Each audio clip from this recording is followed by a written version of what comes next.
Hello everyone. In this video, I'm talking about tending the garden, a therapy for the soul, a language of the universe, and a pathway to God.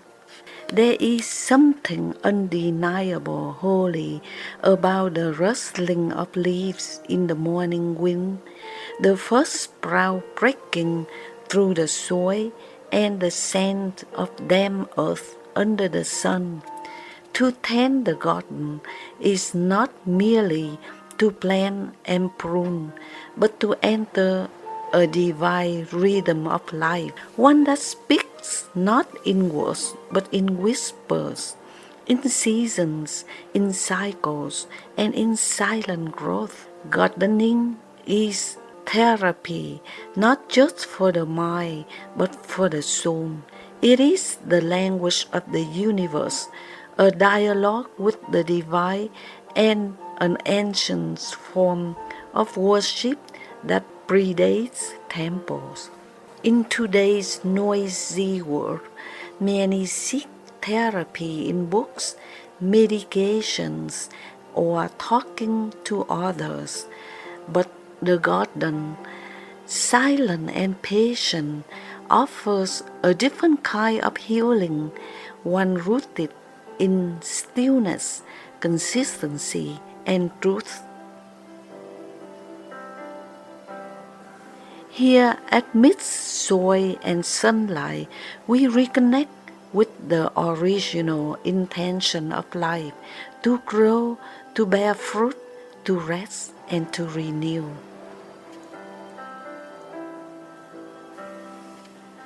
The garden as a sanctuary of the soul. Every time we kneel in the soil, we return to the place from which we came. The garden is not separate from us, it is part of our origin. We were made from it. So when our souls feel fragmented or lost, it makes sense that working in the earth brings us back together.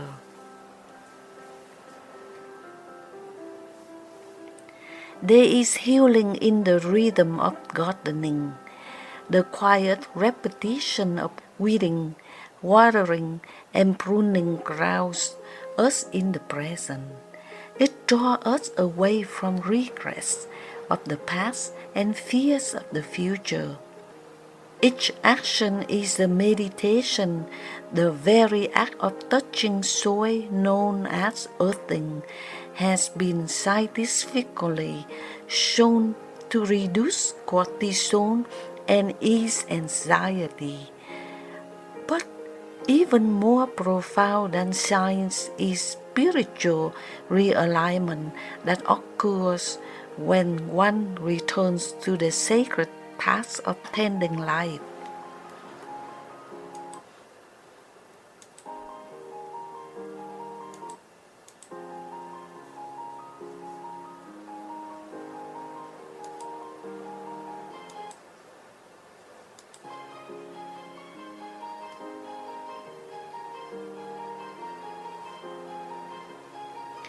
Gardening strips away our illusions of control. You can plant, water, and hope, but the miracle of growth is ultimately not in your hands. It humbles us. It teaches us to surrender. In this surrender, we find peace, the same peace the Bible describes in Philippians 4 verse 7, quote, "And the peace of God, which transcends all understanding, will guard your hearts and your mind in Christ Jesus," end quote. That peace often arrives not in grand revelations, but in small sacred acts, like watching a tomato ripen or seeing a butterfly rest on the leaf you grew. A divine conversation, the language of the universe. The universe speaks in energy, in vibration, in time, and nature is fluent in that divine tongue. Flowers do not hurry, yet they bloom. Trees do not resist the winter, they rest. Birds do not save seeds for tomorrow, they trust. And in this language, gardening becomes a dialogue, a way to tune in and understand what our souls often forget in the rush of daily life. This is a language without grammar, yet more articulate than the human speech. When we garden, we begin to understand the symphony of life, how everything is interconnected, how nothing is wasted, how decay gives birth to new growth. A rotten fruit becomes compost, a prune branch gives way to blossoms. This is the silent wisdom of the universe.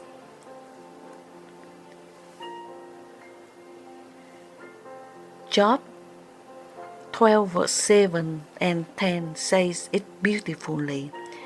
Quote, "But ask the beasts, and they will teach you, the birds of heavens, and they will tell you, or speak to the earth, and it will teach you, and the fish of the sea declare to you.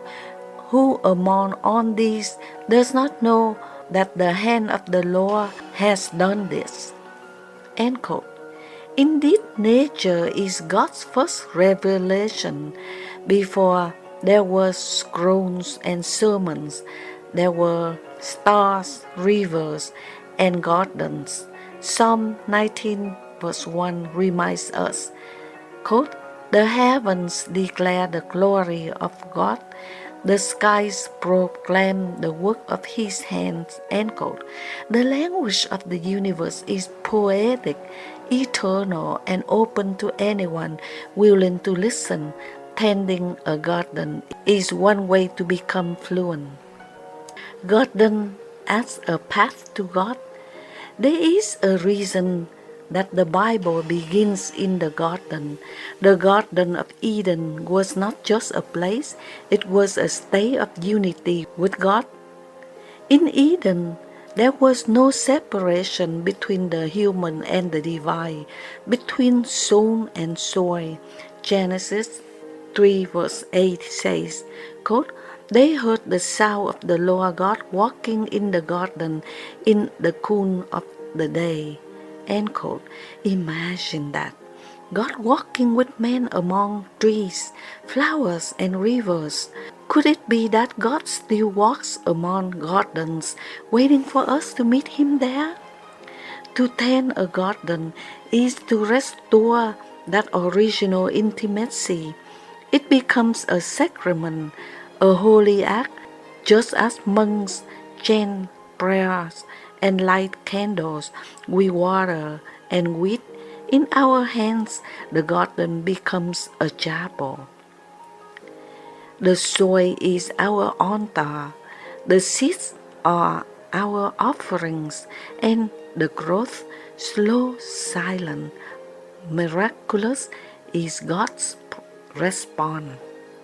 Jesus Himself often taught using parables about nature, the mustard seed, the sower, the fig tree. Each story reminds us that divine truths are hidden in simple things. In Matthew 13:31-32, He says, quote, "The kingdom of heaven is like a mustard seed, which a man took and planted in his field. Though it is the smallest of all seeds, yet when it grows, it is largest garden plant and becomes a tree." This is mystery and power in small beginnings. Every time we plant a seed, we echo that truth. We mirror that work of creation. Healing through seasons. A garden also teaches us about time, not clock time, but soul time. There are seasons in life, season of growth, of dormancy, of pruning, of harvest. In our rush to succeed, we often resist the slower seasons. We want endless summer, but the garden shows us that even the coldest winter has a purpose. Ecclesiastes 3 verse 1 reminds us, quote, there is a time for everything and a season for every activity under the heavens. End quote. When the flowers wither and the trees go bare, it's not death, it's rest, renewal. The roots go deeper in silence, and in our lives, periods of stillness or sorrow can become sacred if we trust the process. Gardening teaches us to be patient with ourselves. A plant cannot be forced to bloom before its time. Likewise, our healing, our growth, our transformation, it unfolds in its own season. We cannot rush it, but we can tend it to it lovingly, faithfully, day by day. Tending to the inner garden. The external garden is a reflection of our inner world. When we weed our bitterness, water our thoughts with gratitude, and prune away distractions, we create space for peace to blossom. The Apostle Paul writes in Galatians 5:22-23 of the fruits of the Spirit. Quote, love, joy, peace, patience, kindness, goodness, faithfulness, gentleness, and self-control. End quote. These are the bloom of the soul. But they don't grow on their own. They must be cultivated. Just as garden left untended becomes overrun, so too does the heart. Anger, anxiety, pride, they are the weeds. They sneak in quietly but grow rapidly. Gardening helps us see the metaphors of the Spirit made manifest. Jesus say in John 15:1-2, quote, I am the true vine, and my Father is the gardener.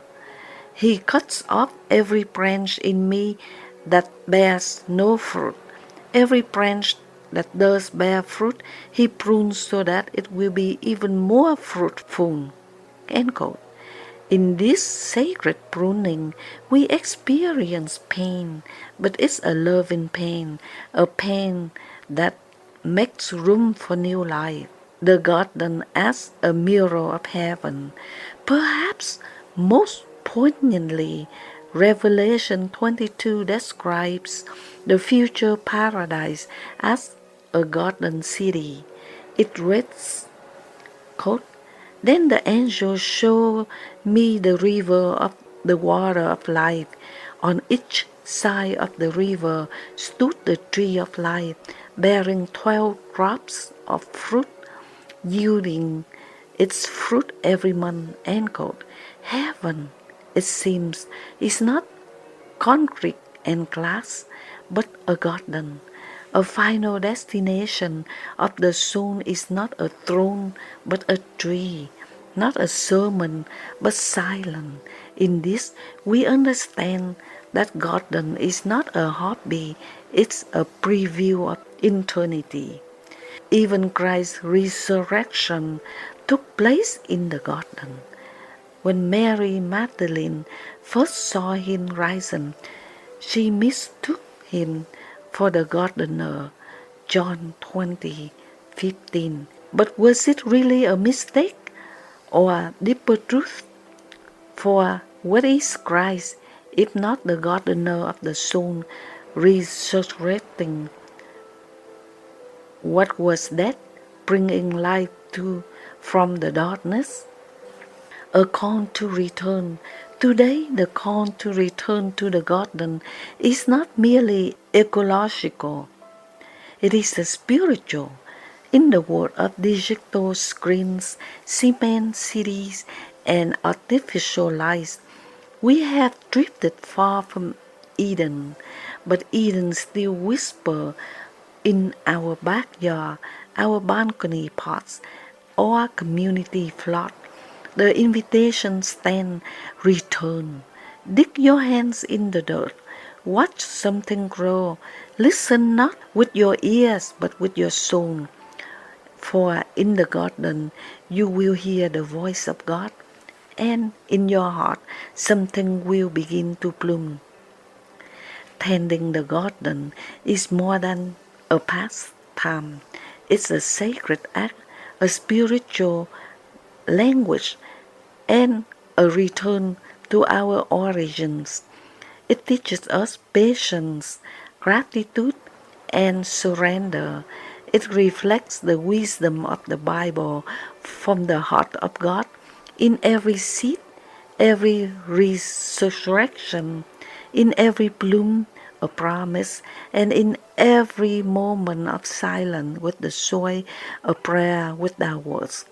So, when your soul is weary, go to the garden not to escape the world, but to remember it, not to forget God, but to meet Him there in sacred stillness between earth and sky. Your soul will be water, and your spirit will grow.